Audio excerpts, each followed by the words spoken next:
Hello and welcome to the November 21st edition of the Thursday Night Thunder podcast with AJ and MMK. This is episode 7 of the series. I'm your host, Adam Jason Sinclair, and tonight on the most hardcore motorsports program on the internet, Michael and I will once again bring you the best discussion about the world of modern motorsports that you can hear every thereabouts. Anyway, this year's been a little off, but that thing happens. The Thermal Club hosted a driver evaluation test on Tuesday in advance of the inaugural Thermal Club IndyCar Grand Prix, which will take place March 21st to the 23rd, 2025. Invited media members were able to experience one of the most cutting-edge private motorsports facilities in the world, as NTT IndyCar Series drivers put their skills to the test on the formidable Twin Palms circuit. Participants included Enzo Fittipaldi of Arrow McLaren, Toby Sowery of Dale Coyne Racing, Hunter McElree of Ed Carpenter Racing, Logan Sargent of Meyer Shank Racing, Lewis Foster of Rahal Letterman Lanigan Racing, and Felipe Nasser of Team Penske. The inaugural Thermal Club IndyCar Grand Prix promises to be an unforgettable weekend filled with high-speed competition featuring the biggest names in the NTT IndyCar Series, including 2024 Series champion Alex Palou from Chip Ganassi Racing, two-time Indianapolis 500 champion Joseph Newgarden from Team Penske, and top championship finishers Colton Huerta from Andretti Global and Scott McLaughlin and Will Power from Team Penske, as well as Pato Ward from Arrow McLaren. Following last year's exhilarating exhibition, the IndyCar Series returns to Thermal for the second official race of the 2025 season, bringing its distinctive blend of speed, precision, and power. The public is invited to experience motorsport history firsthand. Tickets are now available for purchase at www.thermalgp.com. Are you planning on visiting any IndyCar races next season? I know they've got the big one there in Portland every year. I would like to. My biggest thing is I know like races are coming up, and then I'll think about it and go, wow, I think I would like to go to that. And then it was like 2 weekends before I thought about it. So I need to write things down. So Yeah, I was kind of thinking about going to the IndyCar race in St. Petersburg, but St. Petersburg is an awful long way from here. It's about 5 hours now, and I really don't like traveling that far for racing a lot because I get caught up in traffic and just get old. It would be an interesting race to go back to. It was fun to go for several years, but I'd probably end up going, if we go, it'll be 2026 because I know they're going to have some changes between 2025 season and 2026 season. And the only real change now is in the power plant, which we've talked about a little bit, the hybrid power plant they've got now. But I don't think they haven't quite figured that out as much as they could. So I think that it'll probably be good.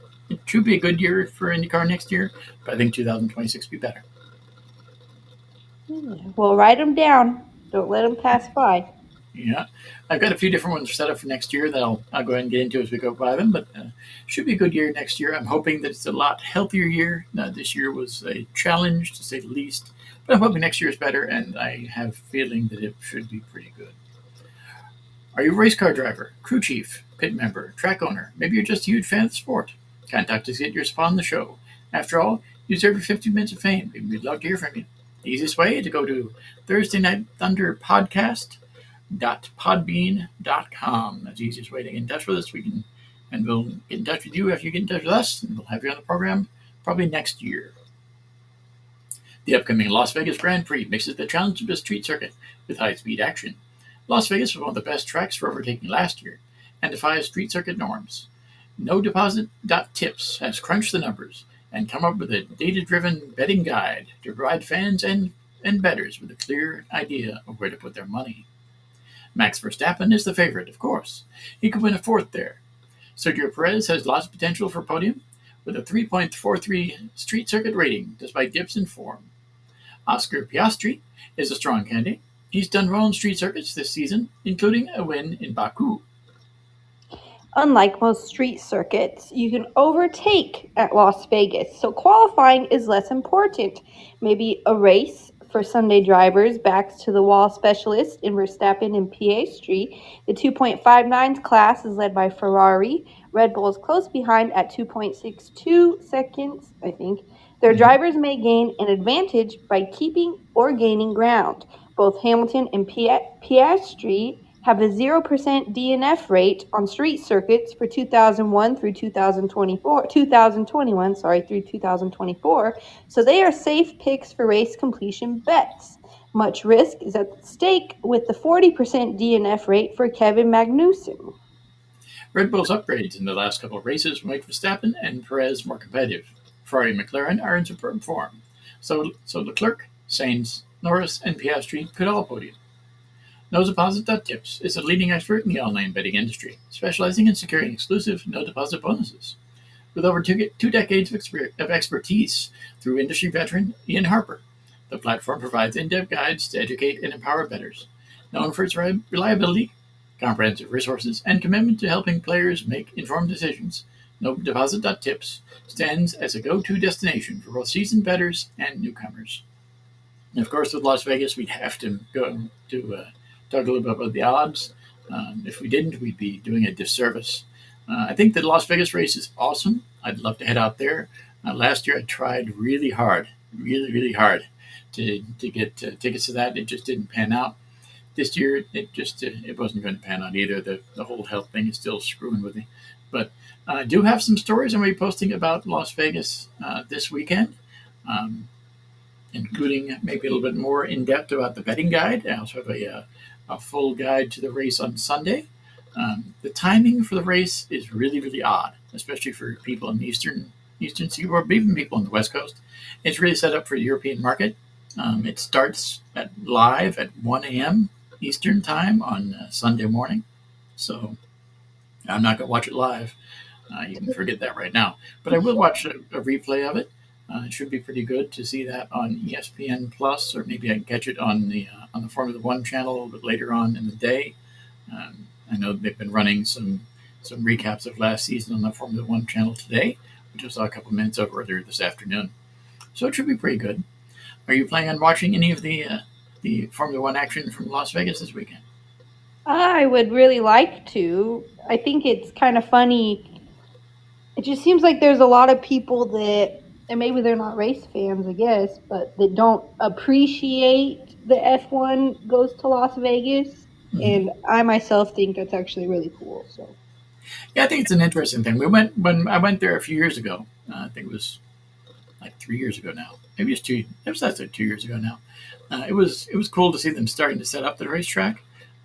We were staying right across from the pit area, which is where the timeshare is. We were staying at the is it Grand Desert? It's the Wyndham Grand Desert, right across from the pit area, and it's a great location. So if you're interested in staying in a Club Wyndham resort and you want to go to the Formula One race, I'd recommend the Grand Desert. It's right there, middle of everything. But I can see where there are some issues with the people in town who are complaining a little bit about the fact that it sort of tears up the uh, whole touristy section there, the whole strip, and it blocks it off for a few days. But it is only really a few days because they're really good at redirecting traffic. They don't close the roads until basically a week before, and then they reopen it almost I think the middle of next week it'll be reopened again. So it's not really that bad. It definitely would inconvenience people, but it's still pretty neat to have a Formula One race going right there through Las Vegas, right near the tourist section. And like I said, it'll be a really interesting race to go see. Um, I'd also love to go see the one here in Miami, although the cost for that is insane. The cost for concessions is really too high.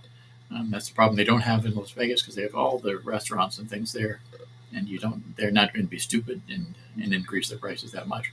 In Miami, that's not in Miami Gardens especially. There's not as much stuff there, so they can get away with it. But it'd still be cool to go down to a Formula One race. I'd love to see it. The closest thing I'm going to get next season, and I did already purchase tickets for this, which is awesome. Now, the closest I'm going to get next season is to go down to the Formula E race, which is held in April at the Homestead Miami Speedway. There'll be a lot of former Formula One guys there, a lot of people who are involved in Formula One, a lot of teams who have Formula One connections. So it'll be interesting to see how they do in the Formula E series. I do know that there is a little bit more of a close connection between Formula E and Formula One than there was a few years ago. So that'll be good to see too. Again, it's a great thing. The Formula One season is also winding down, but it's not quite over yet. And Las Vegas will be an interesting thing to see how the people finish there, and that will in fact uh, make it for a interesting few races going into the end of the season. For the first time in its 23 seasons of NHRA competition, Toyota's won the NHRA Manufacturers Cup.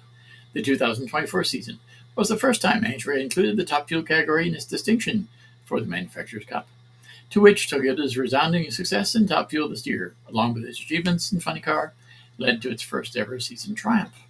2024 was another outstanding year for Toyota in the NHRA Mission Foods Drag Racing Series, where the manufacturer captured 16 victories in 20 NHRA events across the top fuel and Funny Car categories. At least one Toyota supported entry made the final round in every NHRA event this season, and the brand has been represented in the final round in 43 consecutive races. Additionally, Toyota has won its second consecutive Top Fuel Drivers' Championship and eighth overall with Antron Brown this season. Toyota, excuse me, Toyota supports 6 teams across NHRA's top fuel and funny car categories, including Coletta Motorsports, Torrance Racing, AB Motorsports, SCAG Racing's top fuel program, Ron Capps Motorsports, and DC Motorsports.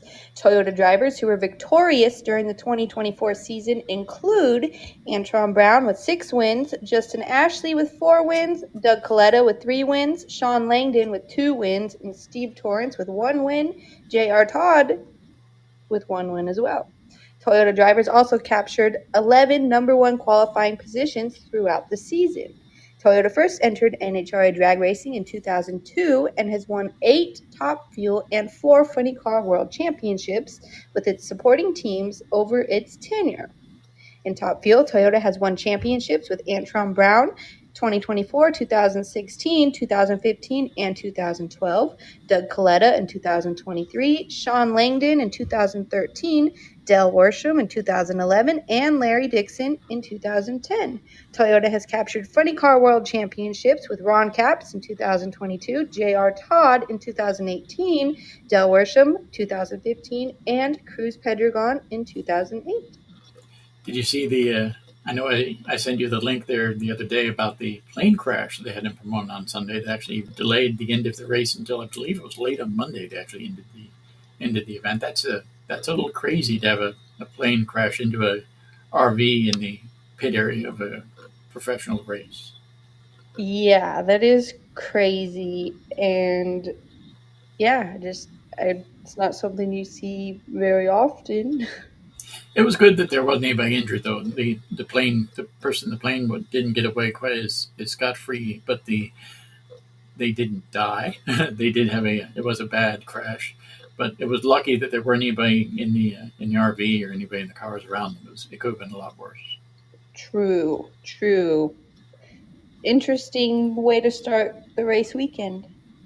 Yeah, it would be, and like I said, it's definitely something that you don't hear about every day. But apparently in Pomona, the the general aviation airport is really really close to the track, and they have a lot of close calls with the airplanes, but they've never had a crash there. It's sort of the same as in Sebring, and even in Homestead, a lot of the racetracks seem to have airports fairly close by. So it's a good thing that sort of thing doesn't happen very often. I'm sure it's something to think about, but it's a good thing it doesn't happen very often. And luckily, it didn't hurt many people. It could have been a lot worse. So, are you planning on heading any NHRA races next year? And I've been to a couple out there, and they always seem like a pretty good show. I would like to. I think I would like to try and branch out a little more this upcoming race season with the baby and see how he kind of does. But I really want to catch the 4 wide nationals in Las Vegas. Yeah, It's kind of like a bucket race that I really want to catch. It looks fun. We know that they're cool as hell, side by side. So 4 at a time, I think that would be pretty dope. it would be. That'd be pretty awesome. I know they have one of those in Charlotte as well, which would be an interesting race to go to. I'd love to go back to the Pro Winter Warm Up, which they used to have here in West Palm at the Palm Beach International Raceway. Now they moved it to Bradenton, which actually isn't that bad. It's closer than heading to St. Petersburg, so it's probably about 3 hours away, maybe a little bit more. We need to head over there. I do wish that they'd have a race closer here. There has not been any movement on the idea of building a racetrack here in Palm Beach County. Not for a while, not since I talked about it earlier in the year. Um, I'm hoping that it's just one of those sort of things where they're working on it behind the scenes. They just haven't had any news, but you never know.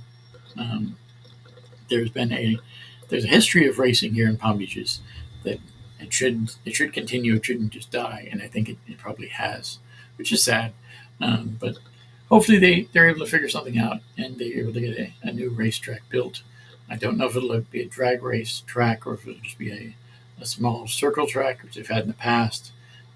They need a facility here. There's a lot of race fans here, and the closest track we have is Homestead, which is great. That's 90 miles away though, so it's a little far, but it's not really that bad. It's less than 2 hours with traffic most days, and I'm heading down to Homestead next year, like I said, for the Formula E race. I'm probably also going to be heading to a few other races next year, probably in Sebring. Try to head up there for the Sebring race, the 12-hour race, which I'll hit on in a few moments after we talk about that. So let's go ahead and get into the next thing, the IMSA discussion. Last weekend's IMSA sanctioned test at Daytona National Speedway provide competitors in the IMSA WeatherTech Sports Car Championship their first chance to work with new equipment or personnel as they begin preparations for the 2025 season. Major changes in the Grand Touring prototype class include Wayne Taylor Racing's move to Cadillac, the return of Acura Meyer Shank Racing for the WeatherTech Championship after a year's break, modified driver lineups at Porsche Penske Motorsport and Cadillac Wayland, and the first IMSA appearance for the Aston Martin Thor Team Aston Martin Valkyrie, built to FAA Le Mans Hypercar LMH specifications. Meyer Shank Racing regrouped and reorganized their IMSA racing team in 2024. Now back in partnership with Acura and Honda Racing Corporation USA, Meyer Shank Racing with Curb Agajanian is re-energized for a two-car attack on the GTP class. Shank's team was extremely successful with its 2023 driver duo of Colin Braun and Tom Blomqvist, but lost out on the GTP championship due to circumstances both within and outside the organization's control.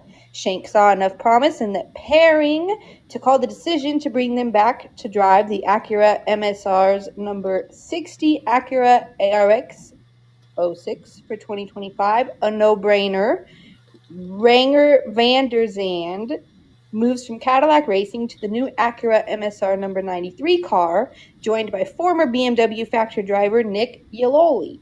This marks the first time MSR has fielded two full-time entries in IMSA's top prototype class.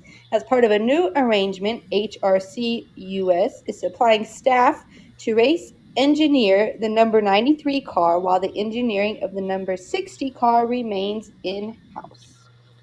Wayne Taylor Racing was one happy family when Wayne's sons Ricky and Jordan drove a Cadillac to IMSA's Daytona Prototype International Class Championship in 2017. Much has changed since then. Both of the junior Taylors joined factory programs and won additional IMSA titles. Ricky shared the 2020 DPI crown with Helio Castroneves and Acura Team Penske, while Jordan won consecutive Grand Touring Daytona Prototype crowns in 2020 and 21 with Antonio Garcia and Corvette.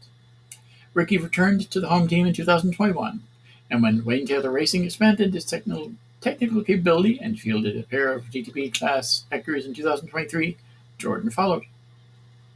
Now, thanks to its renewed association with Cadillac and an increased emphasis on sports car racing at General Motors, Wayne Taylor Racing is a full-fledged factory team with an all-star driver lineup of IMSA champions that includes Felipe Albuquerque, teamed with Ricky in the number 10 Cadillac V Series R, and Louis Delatrez, co-driver with Jordan in the number 40. There's also change at Cadillac Wayland as Earl Bamber, who drove for Cadillac in the FIA World Endurance Championship the last 2 years, joins Jack Aiken in the number 31 Cadillac Wayland Cadillac V Series, R, run by Action Express Racing in the WeatherTech Championship. One car that attracted plenty of attention at the Daytona test is the number 23 Aston Martin Valkyrie, prepared by Aston Martin Heart of Racing team. If the car looks a bit different than the other 11 GTP class prototypes present at the test, that's because it's built to FIA Le Mans Hypercar standards, LMH, rather than the customary in IMSA Le Mans Daytona prototype, LMDH. The Valkyrie is the first LMH spec vehicle to participate in IMSA sanctioned activity. Through balanced performance adjustments, both LMDH and LMH platforms are eligible to compete in the WeatherTech Championship and the WEC.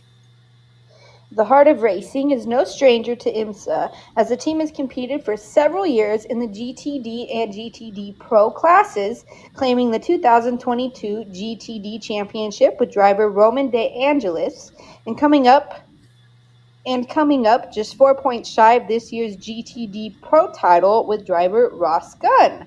Aston Martin and Heart of Racing will make their IMSA and worldwide race debut during the 2025 season in Sebring. Should be a good race in Sebring. That's kind of why I'm interested in going. I know last year Sebring was the last race or this year. Sebring was the final race I went to this year. It wasn't my plan to be the last race, but it's just how it worked out. I really wasn't feeling well at Sebring, and it was sort of a sign that there was something else wrong. I didn't listen to it, whatever. But I know better now, and I'm going to be better now. I've had a good year overall since getting out of the hospital. I've been feeling better every day, and everything is seeming to be a lot better than it was originally. I'm getting used to it as a new normal and all that happy stuff. But Sebring should be good. I don't know how long we'll be spending up there. Last time we didn't spend a lot of time, basically because it was hot and I wasn't feeling the best. But should be spending a few hours there anyway in March. So that should be a cool race. It'll be interesting to see the Valkyrie there. I was kind of hoping the Valkyrie was going to be in Daytona. We are going to be in Daytona for the Roar Before the Rolex 24, which held in January. We aren't going to be going for the Rolex 24 at Daytona this year, just because it kind of gets old. And it's better to see the test, I think, get a closer look at the cars, you get a chance to get up and close and personal with some of the drivers that you don't always get during the race. And you get a chance to see some different people. We actually got to see Ant Anstead there a few years ago in the pit area, which was kind of awesome to see them and talk to him for a minute. So there's been other people who've been there that they're kind of neat. We got to talk to Marshall Pruitt last year. I got to have he took my picture. It was shared on Instagram and everything else on Facebook. So that was neat. But it's always fun to do that sort of thing, and hopefully have a few more IMSA races to attend in the future. I'm looking forward to it. I was looking forward to a few other different races in addition to the Formula E race. I was looking forward to the Nitro Cross race, but unfortunately, Nitro Cross is on hiatus again. The Thrill One Media they decided that they're going to postpone the season. They postponed it after the last race, which isn't good, but they did that. So hopefully it comes back. I know there a lot of big name teams were involved in Nitro Cross that would love to compete. Unfortunately, they just haven't had any luck with promoters the past several years. And it's like the promoter goes away and the teams continue.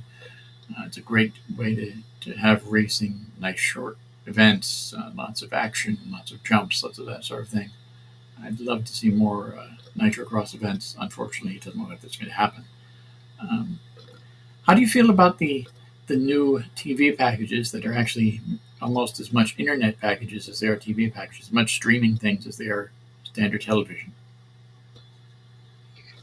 I think it's kind of, I don't know, weird to me to have to like kind of depend on all of these streaming packages to watch. Well, I mean, my husband is a very avid wrestling fan, WWE fan, and it's kind of odd to me that he's going to have to start using Netflix to watch it. Mm-hmm. It's just, I don't know. I always thought the streaming platforms were for like, I don't know, like movies and stuff. So it's kind of weird to me that, it seems like more and more you have to find a good streaming platform to watch like these races and stuff on. I don't know. I don't know. I don't know. In the middle maybe. I guess it could kind of be good, but I just think it's a little odd that all of these people, not people, but like these, racers, not racers, but like the wrestling and racing and stuff have all went to these streaming platforms. So, what do you think? I think it's interesting. I think it's definitely a change. It's been a change that's been slow coming, but it's definitely been moving in that direction for the past few years. IMSA was one of the first adopters of that sort of thing. IndyCar has been as well. But IMSA moved that way with the 24-hour race, where most of the race, the vast majority of it, in fact, has been on streaming for the past several years. It's been on Peacock for at least the past 3 years, I'd like to say, with only a couple hours on NBC. Before that, they actually had YouTube that was big for IMSA, um, even for not only for the current iteration, but the past iteration of DPIs and that sort of thing was a big on YouTube. Um, IndyCar is trying to do that. IndyCar actually had a deal where they were trying to do their own streaming service, where they're going to bundle it with other services. They were going to charge, I think, $40 a month for the season, um, which is a little pricey, but it's not. It's cheaper than it would be to go to the track, which isn't good either. I think that if you're interested in racing, we've talked about that before. If you're interested in racing, you should go to the track. You see the track, see the cars up close and personal. It's a whole different experience of watching on television, no matter what series you're watching. So, but that's the thing with streaming services too. It gives you a chance to look at it a different way. They try to expand it. They've done that with other things too over the years. They've done with cable channels and even with speed in the past, where they kind of expand it out further and further and see what they can do. I think the streaming channels give them that sort of opportunity as well. Try and change how you watch things to learn more about the sport and get a different perspective. And that's a good part. But the bad part is that it costs more money. That's really it's simply the bad part, the simple thing about it. It costs more money. Not if you want to go and see racing, you go to the racetrack, you see it. You used to be able to see it on broadcast TV with no additional cost. You used to be able to see it on cable with no additional cost. But now if you want to see a certain series, you have to be sure to get one streaming series or another. With IndyCar, you have to be sure to have, at least right now, you have to be sure to have Peacock. For IMSA, you have to have Peacock. For Formula One, if you don't have ESPN Plus, you're not going to be able to see many Formula One races unless you want to wait a while. And waiting a while is okay, but if you want to wait a while, you can see it on the Formula One channel, which is included on different things like Samsung TV and Pluto and other things, other apps like that. So hunting around for racing is not the best, but it's happened before, and I think that's sort of the thing that's happening now. Is we're going back to the way it was probably when my father was younger. My father was a young kid, when you had to look for it on basically get little bits and pieces here and there, and if you want to actually get more information, you had to go out and invest in either magazines or other things that where you'd find more information. That's basically what they're doing now. You get a little bit of stuff on the internet for free, but you have to, if you're interested in learning more about it, you have to invest in streaming platforms. You have to invest in other things. So it becomes more difficult. And I think at a time when they're having ratings issues anyway, especially in NASCAR, and I know NASCAR is going to tell me, as they have in a couple of emails way in the past, they're going to tell me that I'm mistaken with that. But you can tell at the racetracks, you can tell with the people. Most of the drivers, if they go out in public, no one at all would have any clue who these people are. And that wasn't the case a few years ago, 20 years ago. It definitely wasn't the case. So they have some work to do, and all the series have work to do, and I don't know what the secret is. I think they're trying to figure it out, and if I had the secret, I'd be doing a lot better than I am right now. If Michael had the secret, she'd be doing a lot different than she is right now as well. There's a secret to it, but nobody knows what the secret is. And I think that as the environment changes, as people change, as their tastes change, it becomes more and more difficult for any sport, not only auto racing, but everything. And it's not a good thing, but at least you got lots of options. You can find it, but you have to look. And that can be difficult for some people. Yeah, I'm definitely not one that likes to have to look. I like things to be simple. And it's not simple, and that's the problem. And like I said, the celebrity of it all, finding people who are famous enough to go out in public and you'd recognize them. I'd bet anybody, if we're going back to the Las Vegas thing, I'd bet anybody money that most of the people, even in the Formula One grid, if they went out in public, nobody would know who the heck they are. No one would even question them as to what they do for a living. And it's drivers have an aura about them, or they should, and you should be able to know who they are. You should actually say, "Hey, isn't that who's your what's or whatever from this team?" And instead, the people are able to get out and disappear. A few years ago, and this was a few years ago. It probably wouldn't happen now as much, but a few years ago, some of the NASCAR drivers were in Disney for the week after Daytona, the summer race, after the July race it used to be, and no one knew who they were. Kyle Larson was able to go around and have a normal day with his family, and no one knew who Kyle Larson was. Now people would, because he's won the championship since then, but he's an exception. A lot of the people, you wouldn't know who they are. Even some of the big name people, you wouldn't know who they are unless they show up in their full race suit, which they're not going to do. People like Jimmy Johnson, who's still an icon of the sport, who shows up every so often in little things, and that's kind of cool. There aren't enough people like that around now, so it's kind of sad, and there's fewer and fewer all the time, and fewer people who represent the sport as well as people in the past have, and in certain series, like in NHRA, for example, there are hardly anyone. There's hardly anyone out there who represents the series that anybody would see outside NHRA and know who the heck they are. People might know who Antron Brown is, because Antron Brown does a very good job of trying to publicize himself and publicize the sport. People know who John Force is, because John Force is just crazy.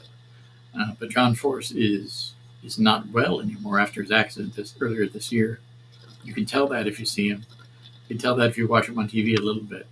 And he's not a young man. What they need to do is they need to find, in all the racing series, they need to find drivers who are able to go out and sell the sport, who are able to get people involved in racing, no matter what platform it's on. Get people to go out and see it at the racetracks, get people to watch it on TV, get people to watch it on their computers or on their phones, which I think is funny. People watching racing on their phones, but I've done it a little bit. They need to get people involved, and people need to realize that racing, as it is now, is not going to be around forever, especially with the changes in technology, the changing over to electrification, which some people are pushing back on really hard, but it's going to change. Whether it goes to all electric cars, whether it goes to electric hybrid type things, which the racing series are starting to adapt to slowly, or whether it goes to hydrogen, which would be awesome. There's going to be changes, and people are going to have to adapt. And what they need to do is they need to sell it better. And I think that the people leaning on the fact that the cars don't sound the same, that's not a good thing to lean on. Things change. NASCAR, for one thing, when they had their last race in Phoenix, they rolled out the new electric car. The electric car is quiet. It's really quiet, but it's also really fast. So if you like speed and you like that sort of thing, you'll love the new car, but you won't like the sound. And I think they need to. That's one thing you have to get used to, and some people aren't able to, and that's fine. I think it'd be interesting to see what the Formula E cars sound like. Because when my father and I went to first see them about a decade ago now, they were really quiet, and they didn't last very long. And now they're still really quiet, but they do have their own whistles and stuff, and at least they can last the full into a race, which is great. But it's interesting. We live in interesting times, I'll say that, and hopefully things get better. I know there's a lot of different things going on out there. There's still tracks that are closing. If you look at anybody who's interested in local tracks here in Florida, East Bay Raceway in the Tampa area, huge iconic track, really small short track though, dirt track, really awesome. Had all the guys for the Florida Speed Weeks in February with the midgets and Outlaws and all those other people. People who come from NASCAR and other series go there just to race because they love the competition. They're not going to be able to do that anymore because they had their last race a few weeks ago. It's gone, and it'll never come back. So I know there's been a lot of cutbacks in the West Coast as well, with tracks around you, and it's not a good thing for the future of the sport because you can't go to a big track all the time, and even the big tracks are having issues filling up the grandstands for most races. So we're at crossroads, and there isn't an easy way to see how it's going to go in the future. But people are trying, and that's all they can do. Do you ever see like racing as a whole kind of coming to like a standstill? Like, do you ever see like NASCAR maybe starting to fade out? And Mm-hmm. I don't know, Yeah, just I know it's gotten slow before. When I first in the early, not early, in the late '90s, IMSA was dying quickly, and it was bad. And so, if you wanted to go to an IMSA race, you can get you can get there for the last Grand Prix of Miami that they held at Homestead Miami Speedway for IMSA was free. It still had 30 cars. They had awesome prototypes. They weren't awesome. They were prototypes. They were the Daytona prototypes, but they were the early Daytona prototypes. They were funky cars. But it was a free race. You can get up. We parked in Ralph Sanchez's parking spot right at the base of the grandstands and walked around there in the evening. Totally free, and nobody was there. So maybe fewer people than they're at anything were there. We went to a race in again the late '90s, a motorcycle race, and I think there were probably more competitors there than there were people in the grandstands. I know there were, and there were definitely more people in the with free tickets, myself included, than there were people who paid for it. So I think that there's a danger that that will happen again. Whether they're able to recover from that, that's the question. Whether they're able to keep going, but I think that's what they're trying now with the online things, with the stuff on the streaming services. They're trying to build up the TV and streaming services audience, so it offsets any people who aren't going to the racing in person. That works to a certain extent. They proved that in 2001 and 2002 a little, or 2020 and 2021 a little bit with the pandemic, but still, you need the people there. It's a whole different experience with people there. It's a much better experience with people there, and they can make things fancy on TV all they want, but unless you have people in the grandstands, it's not going to survive. And that's what they're worried about. I know that's what NASCAR is worried about. I know that's what other series are worried about, and it's not a good thing, especially with other series going away, with stuff like Nitro Cross going away, and probably gone forever this time until they come back again. But so it's a scary time for racing, and it's a scary time for other things too. The people are not sure what's going on economy wise. People aren't sure what's going on government wise, and people just aren't sure what's going on with the world in general right now. And it changes. And I think what NASCAR and other series are trying is to be an escape from that. And there's a huge market for that, but they need to be careful how they're treading. They need to keep it affordable. They need to make it easier for people to find. And if they don't, they're all going to lose out. And it's not going to be pretty. yeah. Um, do you have any new information on NASCAR and their little charter debacle? I do not. I've been following it. I've been monitoring it as much as I can. I know that what they did recently was that they removed. There's a clause for the charters where even for the non-charter teams, where you have to basically sign that you're not going to sue NASCAR for anti-competition, because there's NASCAR is NASCAR. If you have a stock car and you're racing at the top level, you're racing in NASCAR, no matter what it is. If you're in the middle level, you're pretty much racing at the NASCAR local tracks. So um, what they did now is you don't have to sign and say you're going to sue NASCAR or you're not going to sue NASCAR over the competition, which is I think that's bringing in a few more drivers, and that's going to help with the teams, especially 2311 and front row. We're going to be able to compete next year. Actually, 2311 announced that they're going to be racing 3 cars as opposed to 2 next year. That'll be great. I think front row is going to have an expanded field as well, so that'll be good. But it's going to be difficult for them to go by the charter of the next phase, which is the fact that the charter system is not as good as it could be, and the fact that NASCAR is not a publicly traded company. They're a private company owned by the France family and the Kennedys and those people who are associated with Francis directly. And they're not they make no secret about the fact they own most of the tracks. They own all the technology. They own the copyright for the cars. Pretty much they own most of the cars because you get the car pieces from NASCAR directly, and it's basically a monopolistic system, whether they like it or not. And so it's going to be difficult for that. But the same thing can be said for IndyCar, really. If you look at their IndyCar system, and I think that's what what some people are worried about, especially in IndyCar, especially if you're Penske Entertainment.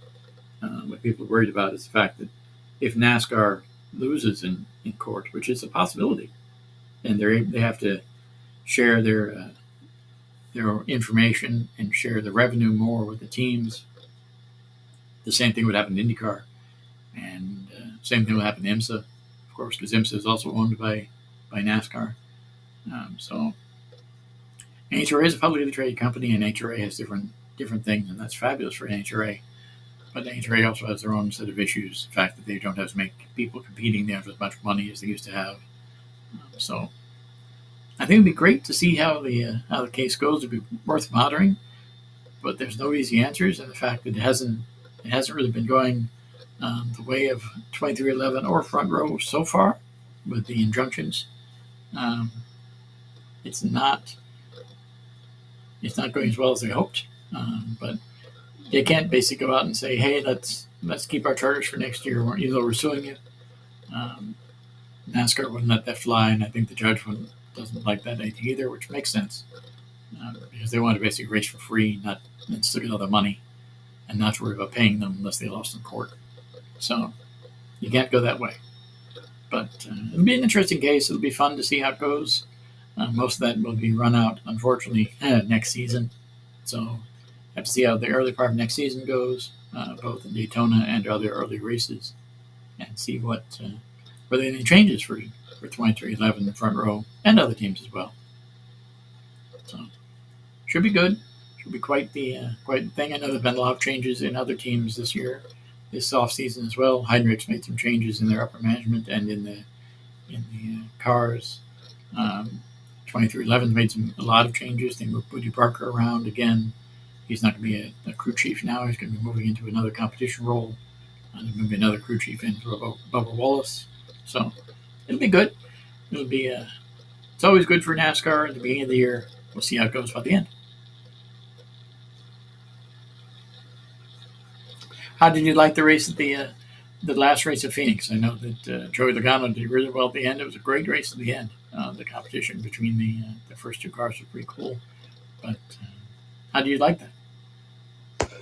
Well, of course, I liked the outcome. No, I'm just joking. I think NASCAR actually, I only watched little bits and pieces all season, but I think they had a pretty fairly interesting season. I know I read a lot of feedback and stuff, and NASCAR, I think, had a very interesting season to a lot of people.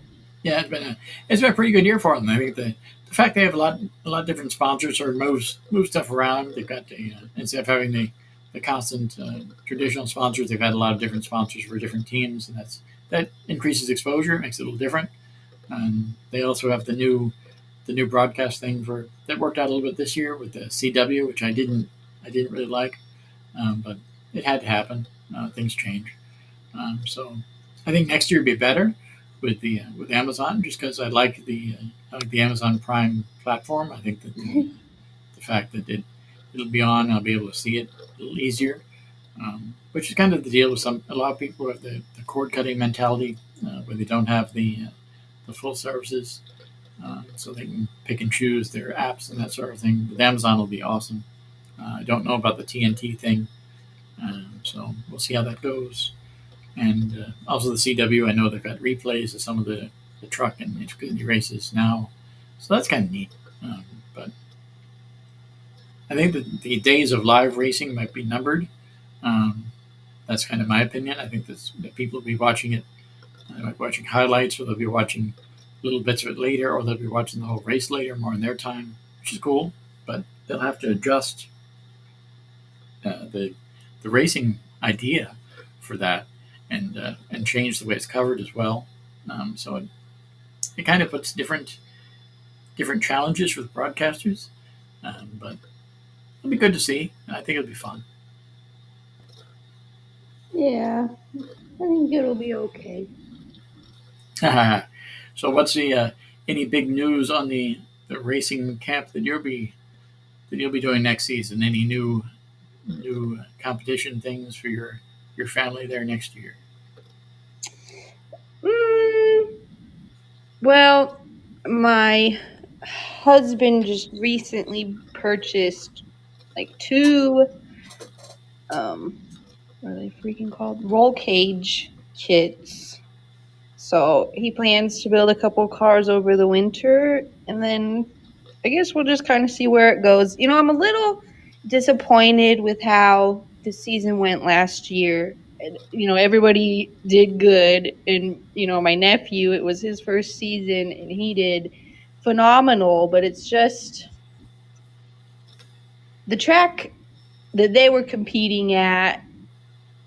It's almost like they want you to be like super super professional, like almost like like NASCAR type of professional, and it makes it really hard when you're just like they're not professional cars, it's not professional classes, and it just I don't know, but it was good, and there are more cars looking to be built, but it just kind of I don't know, deflates your sail a little bit when the track that you go to's a little bit, I'm gonna say odd, like they made my nephew replace his windshield because it had a crack in it. And it's like it's a race car, and it's not impeding your vision, it's a race car. So Mm-hmm. it's just kind of they really want their cars to be like extra professional, and it's like it's not a professional class.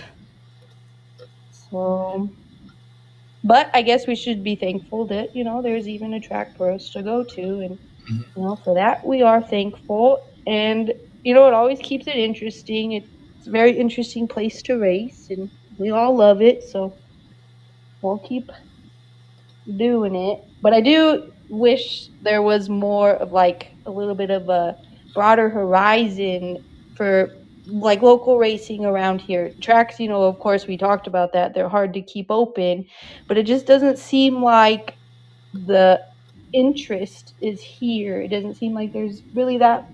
I mean, there are, but it just doesn't seem like there's a whole ton of race fans around here. So I don't know. Mm-hmm. Like I said, that seems to be the issue across the entire country now. The sport's changing. People have so much to do, and they're not really as interested as used to be. Not even as they were a few years ago, and it's kind of sad. And it just there's no really good answers. I think the what you're saying about people trying to be more professional and all that's a way of looking at it. It's a way to if they try to be more professional about it, maybe they're hoping that things will trickle down to them or something. I don't know. Um, but it's not there aren't any any easy answers to it, and it's just aside from the fact you keep doing it and you try to do the best you can. No, and that's the thing is it's not a one size fits all situation Mm-hmm. for everybody. Everybody's so different. Everybody's got different views and stuff. So I see how it is hard, for these promoters and stuff. And hopefully if they listen to the program, listen to the podcast, they can come on the show and give us their opinion. Tell us what they're facing every day. Tell us how they intend on on moving forward in the future, we'd love to talk to them.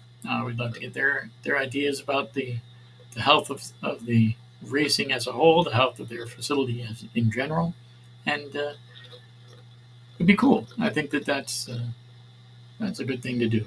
Yeah. What I'm going to try to do a little bit in the off season is reach out to some of the other tracks in the area. There are a couple.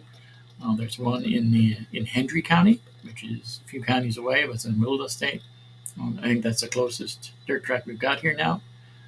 So that might be interesting. Trying to get a few people from there on the program, and as well anyone all across the country, even heck all across the world. We've talked to people from Europe before. We'd love to get your perspective on how racing is in that part of the world, how you think things can be better, and what you personally would change to get people more interested in the sport, because it's a great sport. It's a great way to meet people. It's a great way to spend your time, and it's kind of interesting to see how racing has changed over the years and how people are adapting to changes into the future. You know which racetrack I think about a lot, and it was because of this show. I can't remember where it's at or what it's called, but that racetrack that's the longest like running racetrack in the world. Remember? A little bit. Yeah, I think gosh, that was probably like what, like a 7 year ago type thing, but I think about that track a lot and I don't know. I just think it's kind of cool. Yeah. Like we said, we've had a lot of great people on the show. We'd love to have more people on. I know that this year has been up and down, a lot more down than up, show wise, and I have faith, knocking on wood here, that next year will be a lot better. I'm going to try and keep up with the show, at least have a couple of shows a month instead of one every so often, which is just how it goes.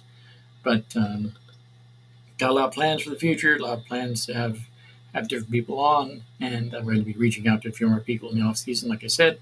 And we're going to go ahead and keep going with the show. Not really going to have as much an off season this year, basically because this whole year has been really screwed up off season. So I'm going to try and at least have a couple of shows in December, and probably a couple in January, especially since the preseason testing starts in January, which is cool. So we'll talk a little bit more about that this year, and we'll get a chance to hopefully talk to some people in Daytona. I do have some connections still in the IMSA paddock, although some people in IMSA had some issues with me last year. That happens. But I do have some connections to the IMSA paddock, and I'm hoping that I can get some of the competitors on the show next year to talk a little bit more about it. So that should be good. Looking forward to Daytona. Looking forward to a great year. And I'm looking forward to Thanksgiving. Any exciting Thanksgiving plans going on for next week? No, not really. We're gonna meet up with my family and my husband though decided to get kind of like a wild hair and it's kind of really wild. But he wants to deep fry a turkey in like these big old like pot type things Mhm. and he claims he's watched enough videos on it that he can give it a try, but it just sounds so dangerous. So I guess that's kind of interesting and hopefully we'll have a positive report there come next show. Just be careful. As long as it's fully defrosted, it's fine. That's the issue with the moisture because they can blow up. I've seen those videos too. But I have had some really good fried turkey a few years ago when we used to go up to the Daytona area. My wife's family actually rented a hall there, and they fry a dozen turkeys Oh outside. wow. So that was really awesome. I think that most of the people who are in my wife's family, myself included, probably should stay away more from the fried turkey now. But it's it's an interesting thing. It's pretty cool, and if you don't overdo it, it's really great. It has an interesting flavor, especially if you're going to inject it and do that sort of thing with the flavor injections. It's a really cool way of cooking it. It's a little bit different, so it makes it a little bit crunchier and sort of a well cooked thing. Especially if you do it right, it's really really good. So you just have to be careful, and I wish you lots of luck. Um, Well, thank you. We have a feeling we'll need it. yeah, our Thanksgiving will be pretty interesting. We're going to go up to up to the Daytona area again, spending the holiday up there for a few days. Head up there on Wednesday and hopefully get to see a bunch of collector cars. They have the Turkey Rod Run there every year at the Speedway, so we'll be close by and hopefully get to see a lot of interesting cars there and get to see the family as well. Um, so have a big get together at my brother-in-law's house, which will be fun. Especially considering he's got a 100-pound lapdog that likes to be in the middle of everything. Oh. So, um, that's always the interesting part. But again, being in that area around Thanksgiving is really cool because of the cars, the collector cars, the Turkey Rod Run thing.